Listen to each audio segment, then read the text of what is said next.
عید کا دن تھا، صحابہ نے قربانیاں کرنے میں پہل کر لی۔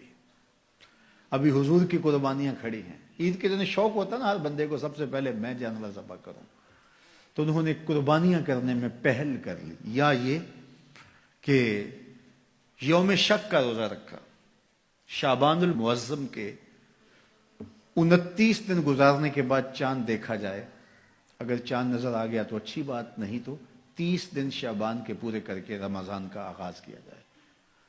چاند دیکھا گیا، مطلع ابر آلود تھا، چاند نظر نہیں آیا، تو 30 دن پورے کرنے تھے اور پھر روزہ رکھنا تھا، تو بعض صحابہ نے روزہ رکھ لیا اس خیال سے کہ مطلع ابر آلود ہے، ہو سکتا ہے چاند طلوع ہوا ہو لیکن نظر نہیں آیا، چلو ہم رکھ لیتے ہیں، اور اگر چاند واقعی نظر آیا ہے تو پھر روزہ ہو جائے گا، نہیں تو نفلی روزہ تو ہوگا۔ حضور نے نہیں رکھا، کچھ صحابہ نے رکھ لیا۔ اللہ نے قرآن نازل کیا، اے ایمان والو اللہ اور اس کے رسول سے آگے کیوں بڑھتے؟ جب رسول اللہ نے روزہ نہیں رکھا تو تم کون ہو؟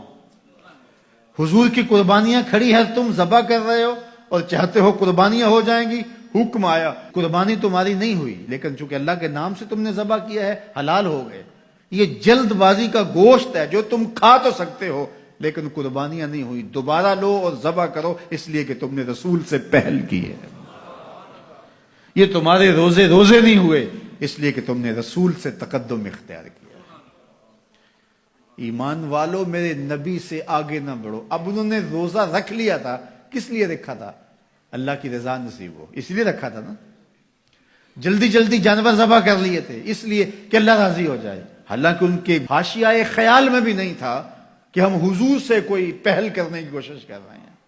یہ اتفاقاً ہو گیا، شوق تھا کہ اللہ کی حضور قربانیاں پیش کر دے اور اس میں جلدی ہو گئی۔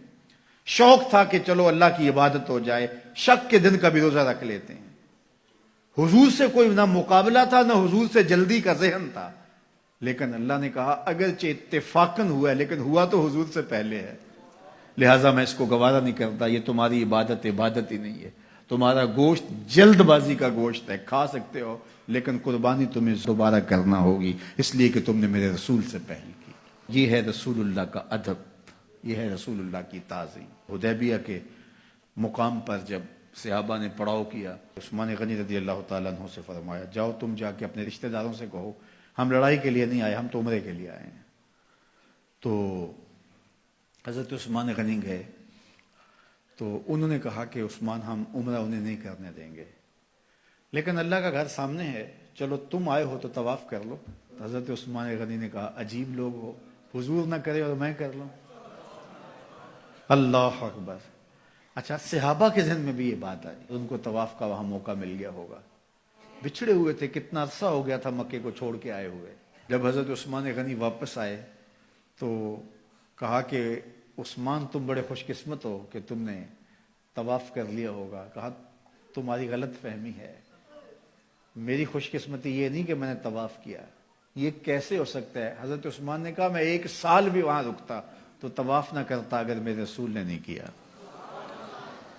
تو دین ہی وہ ہے جو حضور کے تتبع میں ہو، حضور کی اتباع میں ہو، حضور کے پیچھے ہو۔ حضور کے پیچھے لگ کے اللہ ملتا ہے، آگے چل کے نہیں ملتا۔ یہ صحابہ مزاج سمجھتے تھے، لا تقدموا بین یدی اللہ ورسولہ۔ اللہ اکبر۔ اس لیے خدا تک پہنچنے کا راستہ ہی یہی ہے، خدا کا یہی ہے در، نہیں اور کوئی مفر مکر، جو وہاں ہو یہیں آ کے ہو، جو یہاں نہیں وہ وہاں نہیں۔ وہی لا مکان کے مکی ہوئے، سر عرش تخت نشیں ہوئے۔ یہ نبی ہیں جس کے ہیں وہ مکان، وہ خدا ہے جس کا مکان ہے۔ تو خدا تک پہنچنے کا یہی راستہ